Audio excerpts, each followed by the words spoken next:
Hello, hello, hello everybody. This is Dagos Zeta, and we are still continuing onward in Metroid Other M. We got more of these rape enemies here.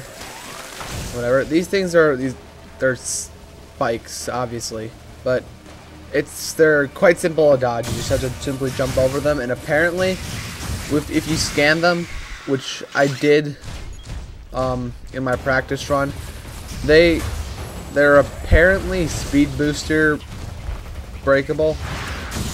These guys are not that hard to kill. You can kill them by you overblast them once and then you lethal strike them.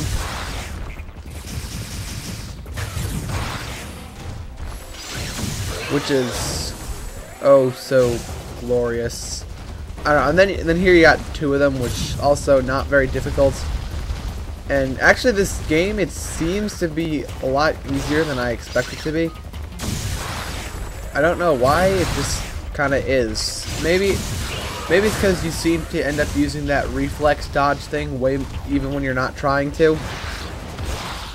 I don't know, because I read a review of this game, and this game definitely has gotten some mixed reviews, because one, I mean, a lot of people like it just because it's Metroid. I think that's probably one of the main reasons I like this game, because I wouldn't quite use the word oops, sorry, I bumped the mic there. I wouldn't quite use the word diehard, but Metroid is definitely one of the best game series ever. Sorry for my lack of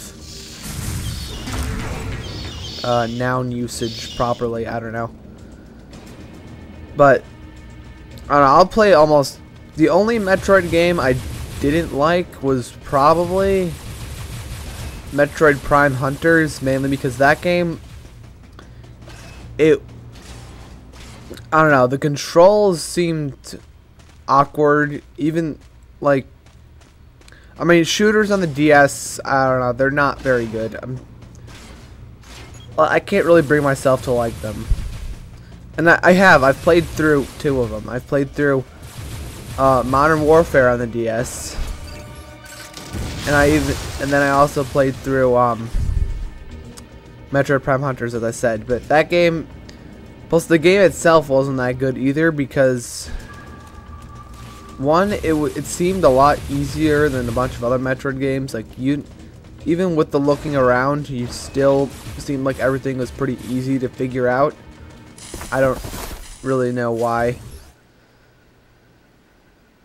And then there's also the fact that it technically only had 3 bosses. There was 2 bosses, and then the other 2, and then like you fought a boss like 6 or 8 times or whatever, and then the final boss, where basically it's the same boss, same 2 bosses, except every time they get slightly stronger and they get like a new trick or a new weakness or something to go with the weapon you picked up, which personally I think that seems a lot like lazy game development. And plus that game also broke one of the cardinal rules of Metroid, where it almost always has to end with a self-destruct sequence. I don't know, actually I don't remember. I think Metroid Prime might have done that too. Oh wait, no, I don't think it did. I don't know, I'll have to try to remember that. Yeah, Metroid Prime was good. Metroid Prime Hunters was not very good. I mean, the multiplayer in that game was fairly decent, I'd have to say. But other than that, didn't really have much going for it. And plus, it also had the random encounters with other hunters, which I didn't really like that much either. I don't know, it just seemed more of an annoyance than a fun little thing. No. Obviously, I'm also the type of person who tries to kill everything, if you didn't know that.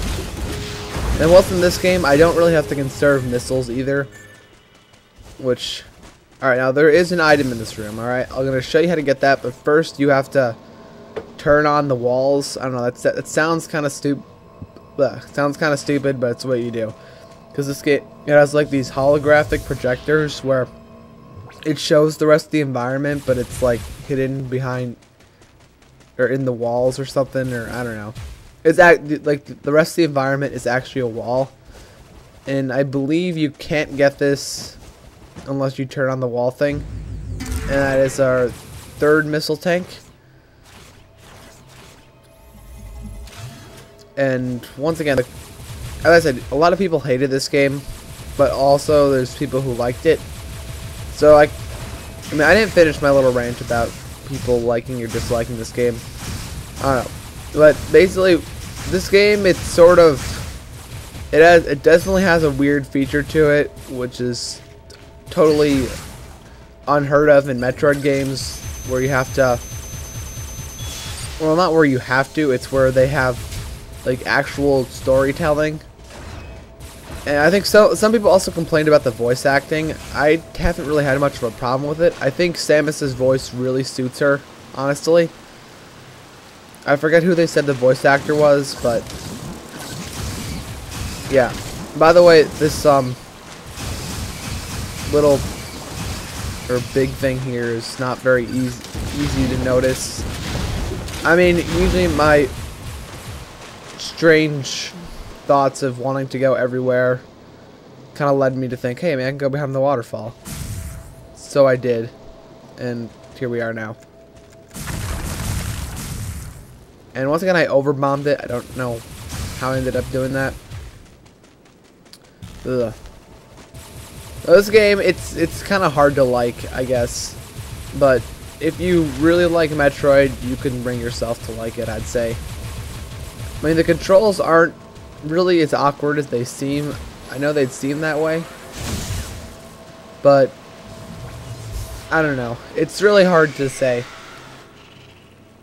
And this guy, he is not as threatening as he looks. If you're up close to him, he can easily deal some damage to you, I'd say. But from the distance we're at now, one, he doesn't exactly know we're here yet. So you can easily kill him with just a couple of missiles and or charge shots. And I think I overshot that too. And it seems you can only shoot missiles when you're locked on something. And then also, there doesn't seem to be any tanks or anything here. And actually, we're approaching the end here. And one thing you should always try, every time you see like an elevator or something you can't go up, just instinctively try to wall kick it. There's not really much I can say about that. And also this one right here, I seem to be very bad at. I don't know why. And try to guess what we're going to do in this room. I mean, we're not doing it this video, but we're not going to that door on the other side. I'll tell you that now. Okay, everybody, this has been part 4 of Metroid Other M, and I will see you guys all next time.